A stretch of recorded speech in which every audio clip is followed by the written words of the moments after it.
Hello, hobby friends, and welcome to another episode of Hobby Talk. My name is David Baez, and today I'm delighted to bring on Ross Lampe, who has an amazing collection. We've been talking quite a bit offline about some of the amazing stuff he has, and I don't want to give anything away yet, so we'll get right into it. Ross, welcome to the show, and thanks for joining us. Thank you. It's been fun to watch. Oh, I'm happy to have you here on board, and God, I got to tell you, those pictures you sent me were amazing. Before we dive into that, Ross, let's talk a little bit about I asked this of everyone that joins my show. Let's learn a little bit about you as a collector. What started you? Just the history. Give us a 101. Well, I mean, I've just been in love with baseball since my earliest memories. As a kid, all through my father, and so he certainly educated me on history and opened my eyes to a lot of exciting players and events, and that's what got me hooked. I'd say one of my very first memories actually is probably when I was about 3 or 4, so it's the early '70s, and watching my dad watch a Saturday morning game of the week. And I remember Tom Seaver was pitching, and my dad was a big Mets fan in Southern California at that point. So I remember Awesome. watching my dad watch Seaver, who was his favorite player then, and became one of mine as well. That is awesome. And Tom, and let me tell you, I mean, I only got to see the tail end of Seaver, unfortunately, not wearing the right uniform. But Yeah. So right. Well, I don't know which one of the wrong uniforms he was wearing at that point. Maybe the Boston, Red White Sox or Sox. right. Yeah. Well, so I have to say, so my first memory of being a fan as a really little kid was the Mets because of my dad, and Tom Seaver is just sort of an idol.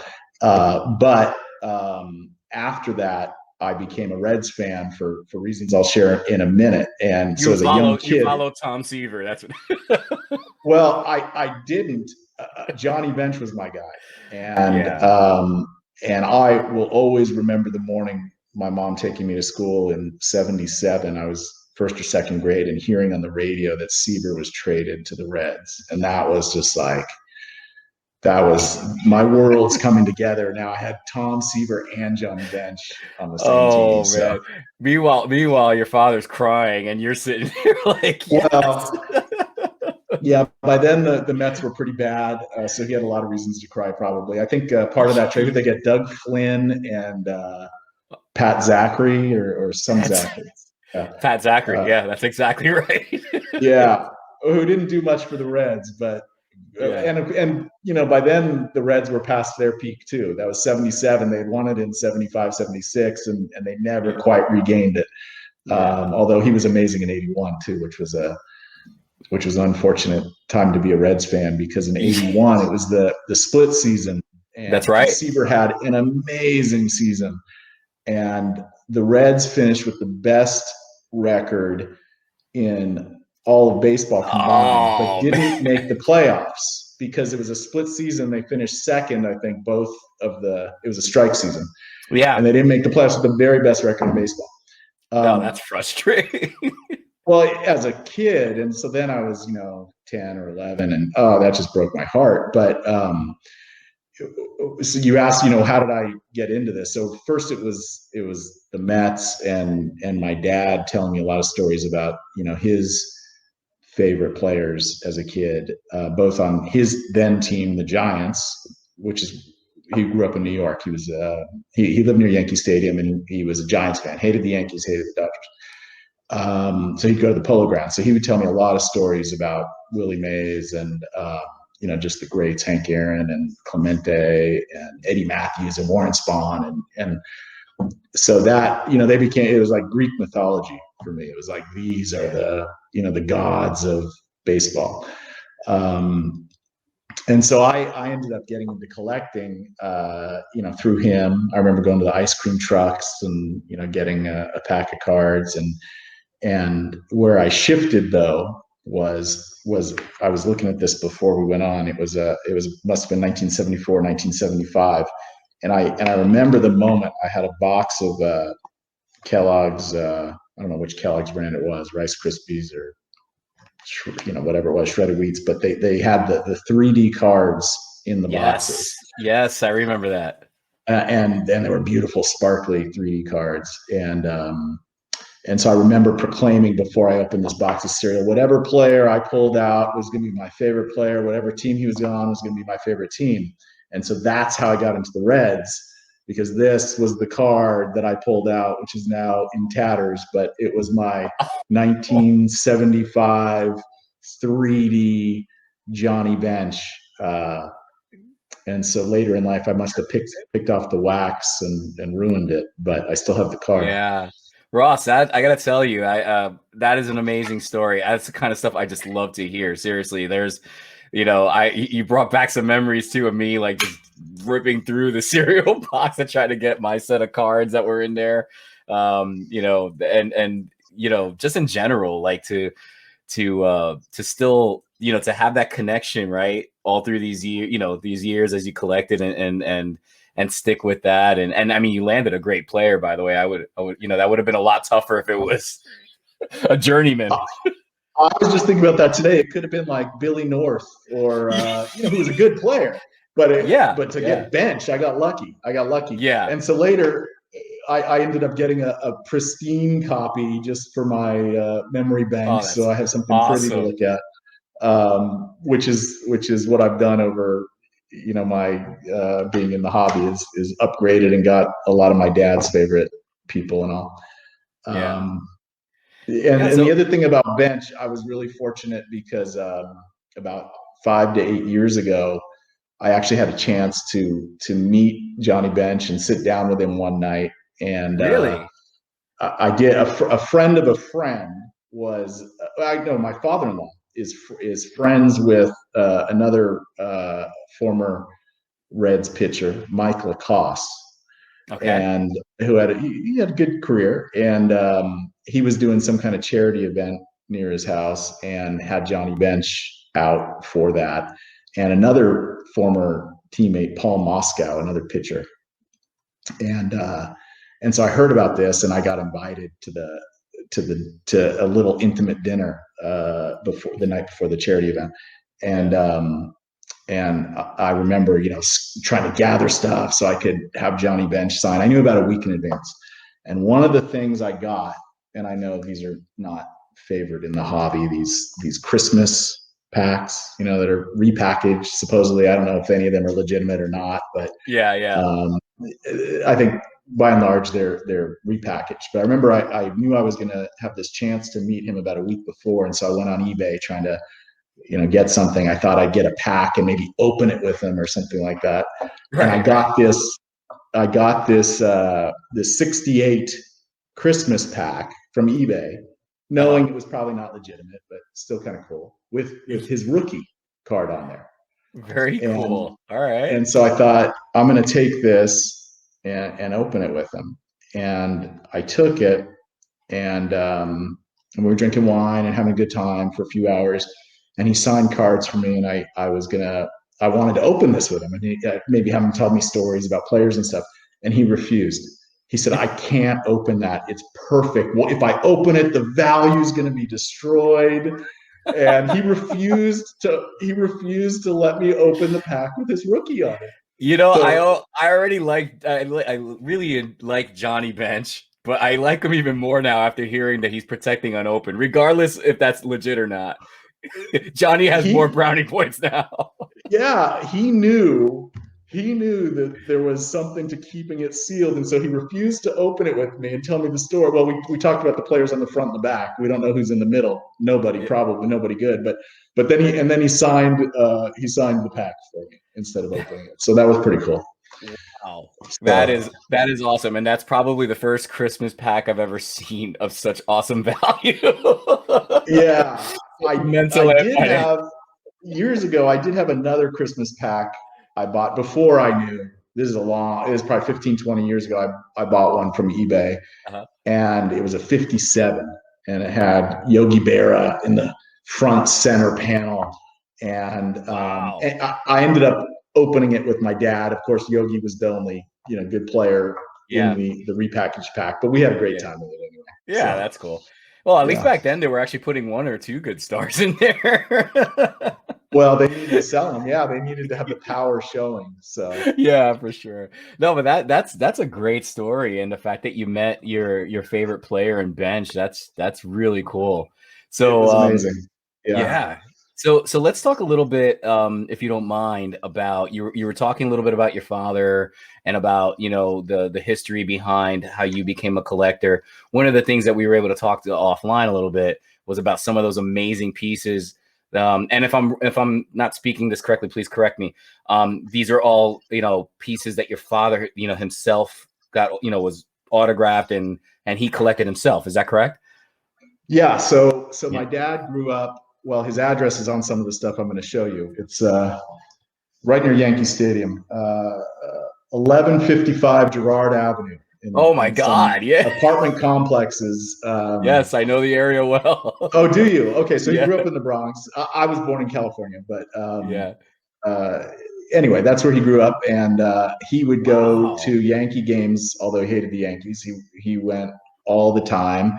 He was telling me he would oftentimes be able to get in free at about the seventh inning. The ushers would let the kids in at that point. Sometimes he'd go to a full game. And he went with his friends and his cards, uh, which he would get autographed by the players. He'd go to the Polo Grounds a lot too, which let you Yeah. see the National Leaguer on the front. But so his primary goal was to go to the games and get autographs, and so I've been hearing about that. Throughout my life, and as a teenager I found a stash of these autographs in my mother's parents' house, which is where they were in a scrapbook. But so it's pretty cool. Very cool. Yeah. So tell me a little bit, like, is there a story that was shared that kind of resonates with you now, even to current day, out of all maybe the stories you've heard through your time, lifetime? Yeah, well, I mean, yeah, and the stories are really there's independent stories from the stuff that I have, but also a lot are tied into the stuff that he kept or that I found. And so I can show you some of those. So he Sure. living near Yankee Stadium in that time in the 50s and early 60s. He got to go to a lot of World Series games because they were in the World Series so much. And part of what I found were some of his old World Series programs, some of which he probably bought, a lot of which he probably found on the ground from spectators that tossed them. And so this is from 1955, Wow. which is when the Dodgers first beat the Yankees in the World Series.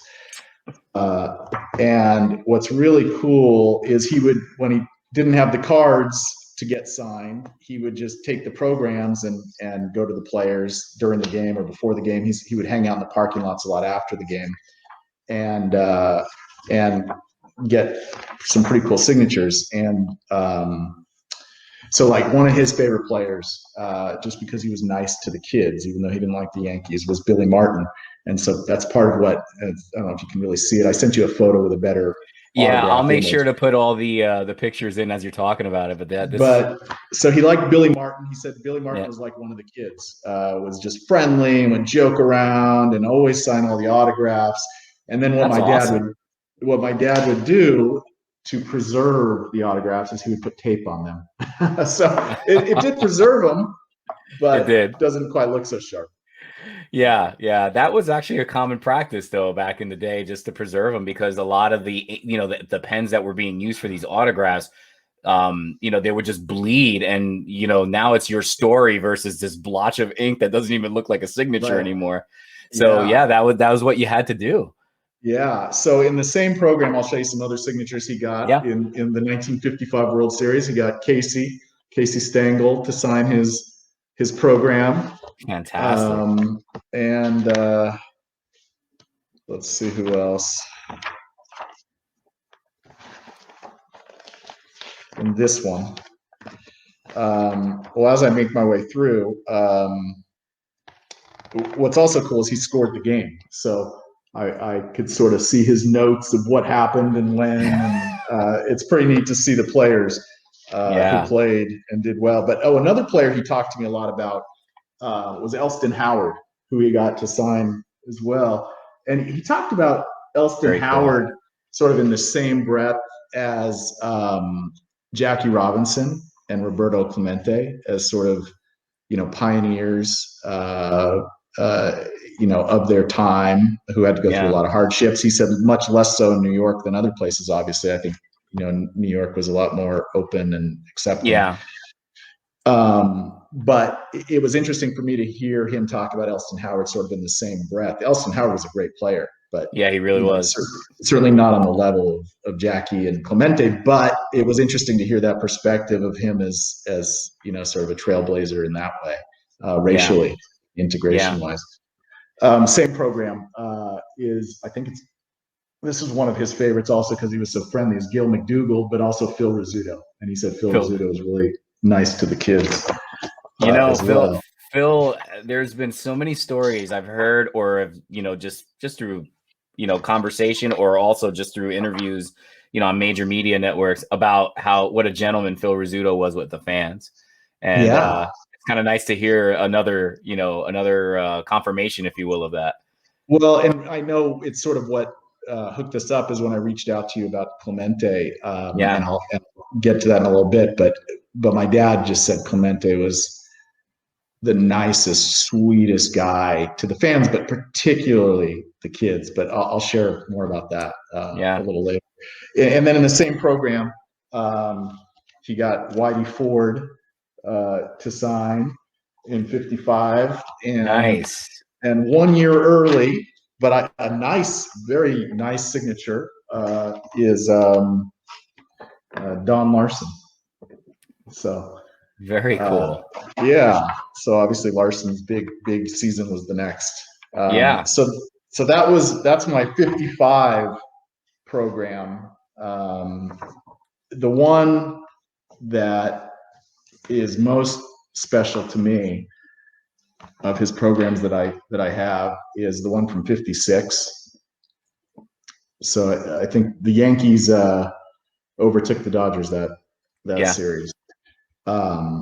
But there's a couple special things to me about this. One is, here's his writing as a kid with his address on Girard Avenue, just in case it got lost, someone could return it, which is pretty funny. He opened up a program full of autographs. I think they're pretty much keeping that. And so the one that's so special to me and that I've shared with my kids is he got, in the middle of the World Series, he got Mr. Jackie Robinson. Oh my God.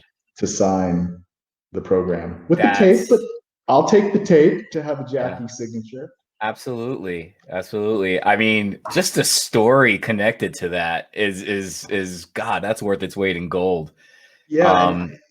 And can you imagine the players taking the time in the middle of a World Series? Yeah. To sign for kids. Yeah. It was a different time. But that is really cool. That is and it's a testament too, just to, like you were mentioning earlier, some players really connected with the fans and in particular the kids. And it didn't matter if it was a preseason game, or if it was Game 7 of the World Series. It was important to them, to connect with the players. And I think I don't want to jump the gun. I know you have a lot of wonderful things, but you were alluding before a little bit to Clemente and how we started talking a little bit about that. Before I ask you the question, I will say this. I mean, as a kid, and with my family in Puerto Rico, it wasn't just about Clemente. It was, as a player, a lot of people kind of, he was an amazing player. He what he did from a statistical and as a player, no one could argue that he is one of the greatest, but it's so much more than that. He was, as I always call him, he's like our Babe Ruth, he was a god. He was a guy. I mean, we became Pittsburgh fans because of him, and so many people in Puerto Rico were, right. And I get it. Yeah. And he was just this humanitarian and all the other stuff. I won't get into the weeds on that, but he was constantly let's just call it a people person. And so I wanted to ask you, I know that you have some wonderful stories regarding Clemente and also some nice pieces in your collection. So can you dive into that, if you will? Yeah, well, first of all, I'll say you should get into the weeds on what a great person Clemente was, aside from being a great ball player. I mean, there's a lot of great ball players. There's not many ball players as great as Clemente, but what transcends him to the mythical, Greek mythology status is him being just an amazing person and a selfless person, right? Yeah. And so that really can't be talked about enough. And Well my said. dad wasn't a Pirates fan, but he was a Clemente fan, and talked to me about the flourish that he played with, just dazzling. He said, players did not want to hit the ball in that direction. For example, he was just telling me, I was talking about this yesterday, knowing that we were going to talk a little bit today. Yeah. And he shared with me, those stories, but he really emphasized how friendly and kid oriented he was with the fans. Yeah. And he told me something yesterday also that I hadn't heard before. He talked about how he would go to the games and my dad would sit in right field in the Polo Grounds to watch Clemente when Pittsburgh came in. And I'll show you a photo I have of that actually in a second. But he told me, Clemente would sign autographs for the kids in between innings in right field. Oh, there was, I guess, in the Polo Grounds, there was a short right field area where you could. I'd never heard of players signing autographs in the game. That's crazy. I didn't know that. But he said Clemente would do that in between innings in right field. And he said after the games, when the players would go to the parking lot and, taxi to the hotel or whatever, Clemente would stop. He would sign for all the kids. He wouldn't leave until all the kids were done. And so that's his picture to me of Clemente I'll show you in 56, 57. But the other thing he said to me yesterday, which was, heartwarming, just to hear, even though I can't quite identify, is he said he remembers as a kid being there after the games and getting, signatures from Clemente and others that would come up, not many, but some who were Spanish speaking and would communicate with Clemente in Spanish. And he remembers, Clemente just sort of lighting up with that because, these were his people who he could communicate with in his language. And my dad hadn't told me that story that I remembered until yesterday, but he remembers being a kid and seeing that reaction and that extra joy that Clemente had in those moments. So you brought that up, and my dad went to the very last game at the Polo Grounds in 57. And, it's amazing how you find stuff, later in life. And I actually found a photo. His dad took him, and his dad took a photo of him. That's my dad there near the rail. That's right field, in right field, the last game of the Polo Grounds. Wow. And, they even hand wrote 1957 there. And my dad doesn't remember. My dad's 78 now, or thereabouts. So I have to do the quick math, but and he doesn't remember whether he got an autograph from Clemente during the game over right field or just after the game. Okay. But he took his cards with him. So this is 57. He took his what we would now call the rookie Clemente from 55. Right. And the 56. And I know there's a glare and all, and it's faded, I'll put pictures. Wow, that is he got them both autographed by Clemente in that game in red ink, and Clemente sure had a real unique autograph, right? He sure did. Yeah, and so you can see it there. It's at there's my finger. But he signed the 55 here, and the 56 right across. So these are treasures for me. Oh God, yeah. That's like my hairs are going up on my arms right now just looking at that. That's just fantastic that he got to meet the legend himself right on the at right field, and it's not just any Yeah. game, right? The last Right. game, and Right. my And God. I since looked it up. There's such great references now. So I found the box score from that game. Actually, I think according to Baseball Reference, Clemente played center field that game. But that aside, he went 3 for 4, scored 3 runs, hit a double, and threw out Willie Mays at second base, trying to stretch a hit into a double. That was the last game at the Polar Reds. That sounds like a Roberto Clemente type of game right there. Yeah, and Willie Mays was my dad's guy, and therefore my guy, even though I didn't get to see him play. But It's an he loved Clemente, my dad.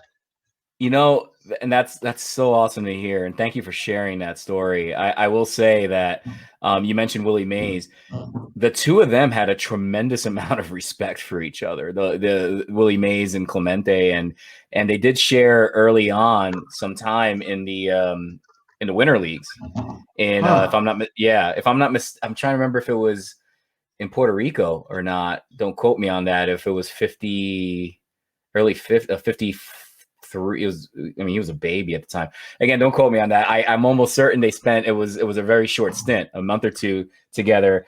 And I remember because I did like in high school a big book report on him, and I read it. I was reading up all these stories on him, and there was a connection with him and Willie Mays playing together, and they had this infinite respect for each other. Maybe on the field they probably hated each other for 9 innings, but well, they both, and I mean, all-time greats without question. But they both had. There's one thing they both had to love about each other, and that is the style with which they played. Oh yeah, they both played with style. I mean, they not showboating, but they had their own style that was theirs. Their foot was on the gas at like 100 miles an hour from the beginning all the way to the end of their careers, and they played every game like it was game 7. And God, that's where you just, the respect, and that's probably, that's why they both had, if you will, cult followings.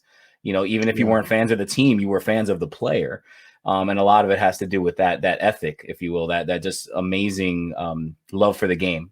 Probably the best way to describe it. So now that you meant, I was going to look it up on my phone really quick while you were talking, but I do remember seeing images of Willie Mays, and maybe it was in the Puerto Rican leagues in the late 40s, early 50s. I'm almost certain it was like 54, and I'm definitely going to look it up offline, but I think it was like 50, 53, 54, where he went and played a stint in the winter leagues with a baby at the time, Roberto Clemente. Yeah. Wow. That is cool. I'm going to look into that myself. Yeah. But so I was showing you that 56 program with Jackie Robinson. And so, that's another just sort of mythological character that my dad would tell me about and who I would then want to collect. And you were asking me before, and you might go back to it a little later, about, cards we've missed on or cards that we've gotten rid of. And a quick story about Jackie Robinson. So when I was a teenager, still collecting cards, I remember I went to a baseball card shop and I got a 1952 Jackie Robinson. And this is before grading and all that. Just card, rounded corners, but beautiful. And I was probably about 14. And when I was about 16, my parents went out of town for the weekend, and I had the bright idea I was going to have a house party. And of course, we needed to have a keg of beer. But I didn't have any money for a keg of beer. And damn it. Oh, no. I went to the baseball card store with my 52 Jackie Robinson. No. And I sold it, and I'll never forget, I sold it for $75. And we got, which was good money in the mid-'80s. And but we bought a keg of Meisterbrow. And you literally drank your Jackie Robinson away. Well, I didn't even get to drink much of it because I remember there was a lot of noise and the police came around midnight and they left the keg, but they took the tap. So I lost the Jackie and about half of the beer. And an untapped keg. But so as an adult, though, that's the cool thing is, when we're adults and, we're making a little bit of money, we can sort of avenge the transgressions of our youth. And so as an adult, about 5 or 6, 7, 8 years ago, I finally avenged that. And I got a nice Jackie Robinson. Beautiful. So now I don't have the heartache that I otherwise I, would have had. Ross, I had to be honest with you. I thought you were just going to pop out a keg of Meisterbrow and talk about. Yeah, I should have this displayed on an old stale keg of Meisterbrow. Yes, I think you should That's the display. absolutely get a vintage keg and put it right on Yeah. top. I don't know if they still make Meisterbrow, but when you wanted cheap beer, that was what you got. That was the natural ice of back then. Yeah. Yeah. Too funny, Ross. Another awesome story, by the way. Oh Yeah. my lord. So let me ask you this. I to change gears a little bit here, as I like asking seasoned collectors that have, we, I started very young and I kind of seen hills and valleys in the hobby, throughout, but I always like to ask my guests, a little bit about what their current take is on everything that's going on. So, do you mind sharing a little bit about what on your insight here and what you think is going on, and where do you think this is all going, let's say in the next few years? Yeah. I have speculation just like everybody else. Yeah. I have no insight other than prices are crazy and going up and up, and Yeah. I'm missing the boat on wanting to spend the amounts of money it's taking now to get the cards that I never had It's that I so wanted to hard, have. right? I waited too long on the 72 Dr. J. I just am too stubborn to spend the money at this point on knowing what I could have had it 4 or 5 years ago. I know. And but on the other hand, it's nice to have a collection and you see the appreciation, and I can say to my wife, see, it wasn't a bad thing to spend whatever I spent 5 years ago. Look at what it's worth now. You know how And many then she says Meisterbrow it's kegs not I could worth buy with anything until you this? sell it. Yeah. So which I have a hard time doing. But Oh my yeah, gosh, I have no Ross. insight. I follow it closely. I mean, Yeah. it's a hobby and it's something I'm looking at every day. Yeah. Sometimes It's multiple amazing times a day. that Ross, it's amazing the coverage that it's getting from the major media outlets as well. I mean, there's articles from CNN, CNBC, like, all the it's getting covered to, and I think that's a major, outside of the influencers on social media, it's a major piece to this widening, if you will, of the base, because ultimately that's what's going on. The price is being driven because, the demand is so much higher. The demand is so much higher because there's exponentially more, like in terms of amount of people that want a certain card or player or issue. Right. And it's something we can all reflect back, whether it's our parents or our own childhood memories of Yeah. someone. And there's obviously tremendous speculative nature in the current players. You're gambling on players' careers now. I was going to ask you, because one of the current players I collect, well, I'm kind of giving away the answer now, but I was going to ask you, are there current players who you think about Clemente in? Is there anyone, because there's one in particular for me, a current player, is there anyone that reminds you of Clemente, both as a humanitarian, but as a ball player? Wow. On the humanitarian front, I'm kind of not well versed on what some of these folks are doing outside, off the field. I've heard some great things about Mike Trout, in terms of him on and off the field. I can tell you, my son and I, we were kind of neck deep in collecting and admiring Javier Baez and Francisco Lindor, Yeah. but and now more so Lindor because he joined our Mets, and Uh-huh. so now there's it's kind of skewing even that much more. Baez, there's still a connection because my son did a youth camp with him. We share the same last Wow. name. Yeah, Yeah. he's a big time my son's a big time baseball head, so he's we've had a lot of connection with some of these players, just between the cards and even with stuff like that. So those are some of the names. I don't I outside of that, that's I would say that's kind of it. So here's a guy just to think about, Okay. and you can sort of look into it a little bit afterwards. But Sure. to me, if I think of Clemente and current ball players, the one guy that I keep coming back to is Mookie Betts, who plays, first of all, with the highest level skill, five tools, right? an amazing fielder and arm and plays with his own style, but is also, from what I read, Yeah. a great person and, Yeah. someone who supports homeless causes and things like that. But Yeah. um, and so it's those kinds of things that make me like players, even more players that are Yeah. good people. But I'm glad you it'd be brought that interesting to up. compare Betts' stats and things like that to Clemente. Not Yeah. yet, but he's got the potential. Yeah, he absolutely does. And I'm glad you brought that up because it's funny. It just escaped me. But a second you said that, it just clicked. Yes, I remember reading a couple articles about just how amazing of a human being he is outside, off the field. And but yeah, I've definitely offline. I'm going to definitely do some more homework on that because that is, like we mentioned earlier, that's an important piece to let's call it the legacy of a player. And I don't want to. I wanted to share this with you earlier. I'll share it real quick, and depending on how this all goes, I might edit it out. But I want to share it anyway with you. So one of the players that I got to know through what I do in terms of my 9 to 5 in my career was the current player, Neil Walker. And Neil Walker at one time became a New York Met. He played for a few years. At the time he was New York Met, I am still good friends with his father-in-law, and who's in the same industry as myself.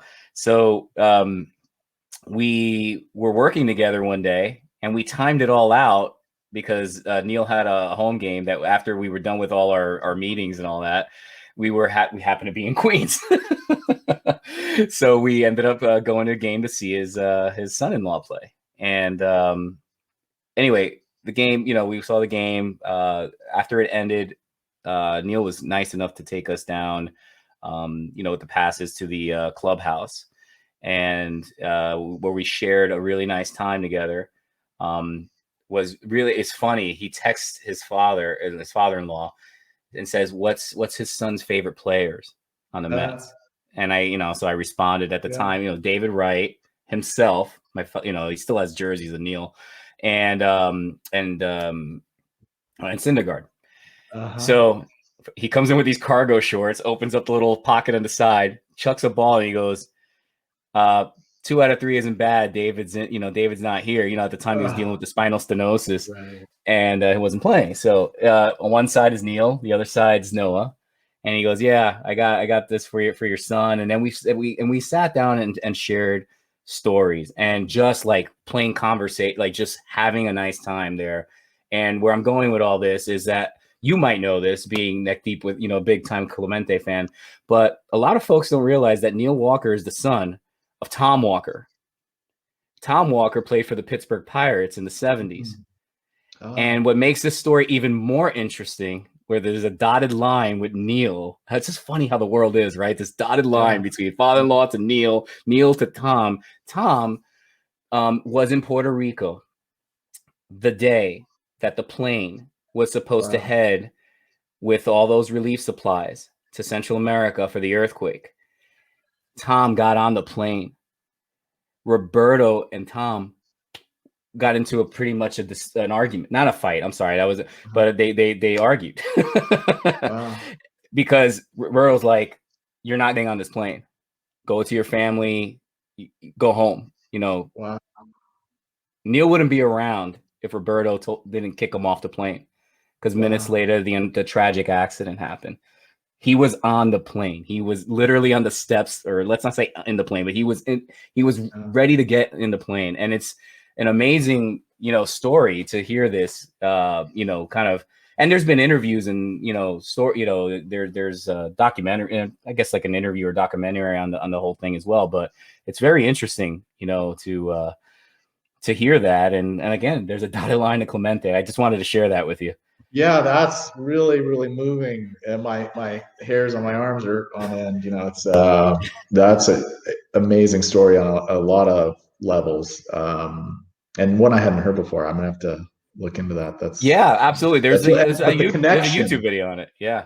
But like you say, the connection is what is really amazing, and it reminds me of my affinity for Bench and for Seaver and being able to meet Johnny Bench and drink Tom Seaver's wine with Johnny Bench and two of the other pitchers on that staff. I mean, it's like everything comes together. That's cool. So That is, yeah, that's an amazing story. That's really, yeah. yeah. So listen, I have to say this has been a great, I can't even call it an interview. This is more just like a really nice conversation. I'm really looking forward to sharing it with the group. And but before I let you go, I want to ask you this one final question, and it's along the lines of what I ask all my all the folks that join me on the hobby networking group. And that is, what is the one item that you regret the most in letting go, and why? It would have been the 52 Jackie if I didn't avenge it. So I've exercised that demon from my life. That would have been the answer. I was But leaning toward that. yeah, but since I got another one, I've forgiven myself. About 4 or 5 years ago, I had a Gaudy, a 1933 yellow. I forget the number now. Yellow Babe Ruth Gaudy, and I bought it sometime earlier, and it had gone significantly up in price. And so, okay, I'm gonna sell it, and I'm gonna use the money, and I'm gonna get into a higher end copy. And I sold it, maybe for double what I bought it at. And I waited too long, and I've never been able to get back into the 33 Gaudy Ruth, and probably won't. Oh my So God. that one sticks with me. That, darn it, why did I sell that? I didn't have to sell it, but so if anyone has an extra 33 yellow Gaudy Ruth, talk to David and he'll put you in touch. Fair enough. Yeah. Oh man, Ross, this has been a lot of fun. Thank you so much for sharing, your great stories and some of those amazing pieces of history, as I like to call them, that are not only personal, but just, personal pieces of history, but also just amazing pieces of baseball history. And I'm looking forward to putting those pictures into the interview so folks can see them up close and personal. So Yeah, great. thanks. It was a good time. Fun to share. Yeah. Thanks. Yeah. Thanks. And have a good one. Okay. Hey guys, thanks for watching today's video. Please click on the like and subscribe button. Just a couple quick updates. We are officially live on iTunes, Google, as well as Spotify for our podcast. Go to HobbyNetworkGroup.com for more details and links. Thanks for watching today's video and have a great day. Bye.